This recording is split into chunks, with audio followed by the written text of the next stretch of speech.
नमस्कार. कोकण रेल्वेच्या संदर्भात आणि विशेषतः सावंतवाडी टर्मिनसच्या संदर्भात अत्यंत महत्त्वाची मीटिंग ही 27 रोजी दिल्ली येथे या खात्याचे मंत्री आदरणीय अश्विनी वैष्णव साहेबांच्या सोबत झाली आणि त्याच्यामध्ये जे प्रश्न कोकण रेल्वेच्या संदर्भात आहे, उदाहरणार्थ टर्मिनसचं काम पूर्ण करायचे, त्याच्यानंतर तिथं काही सुविधा द्यायच्या, या संदर्भात त्यांनी कोकण रेल्वेला सूचना देण्याचं मान्य केलेलं आहे. आणि त्याचबरोबर स्टॉपेजचा जो प्रश्न हा जो त्यांच्या स्तरावर असतो, त्या ठिकाणी नॉर्थला जाणारी एक, साऊथला जाणारी एक आणि एक वंदे भारत अशा 3 रेल्वेचे प्रस्ताव पाठवण्याचे सूचना या त्यांनी त्याच ठिकाणी आपल्या खात्याला दिलेल्या आहेत. मी मुंबईला पोहोचल्यानंतर याबाबत कोकण रेल्वेशी सुद्धा बोलून हे प्रस्ताव लगेच त्यांच्याकडे पाठवण्यात येईल याची खात्री करेन.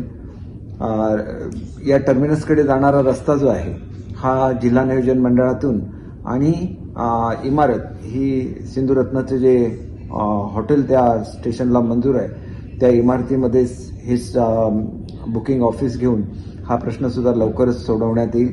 या संदर्भात एक प्राथमिक मीटिंग मुंबईला झाली आहे, लवकरच दुसरी मीटिंग सुद्धा होईल. कोकण रेल्वे हे कॉर्पोरेशन असल्यामुळे मोठ्या प्रमाणात निधी त्याला रेल्वेकडून उपलब्ध होत नाही.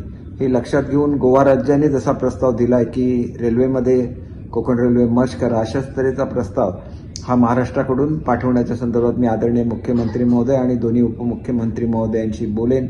आणि तसं झालं तर लाईनचं डबल लाईन करण्याचा प्रस्ताव असेल, इलेक्ट्रिफिकेशन असेल, अनेक गोष्टींना नवीन मार्ग मिळू शकेल. या बाजूने मालगाड्या मोठ्या प्रमाणात जाऊ शकतील, त्याच्यामुळे रेल्वे सुद्धा फायद्यामध्ये येऊ शकेल. आणि त्याच्याचबरोबर मी मुंबईचा सुद्धा पालकमंत्री असल्यामुळे जे लोकल रेल्वेला असणारी गर्दी आहे हे मी त्यांच्या लक्षात आणून दिले. आणि या संदर्भात जसा पुणे मुंबईच्या संदर्भात एक प्रयोग झालेला होता की डबल डेकर ट्रेनचा वापर त्या ठिकाणी करण्यात आलेला होता.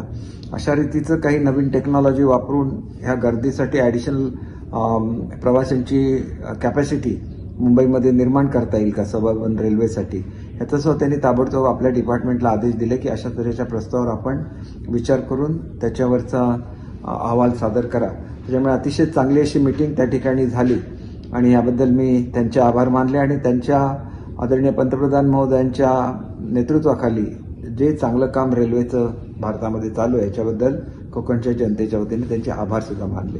धन्यवाद. जय हिंद, जय महाराष्ट्र. एबीपी माझा, उघडा डोळे बघा नीट.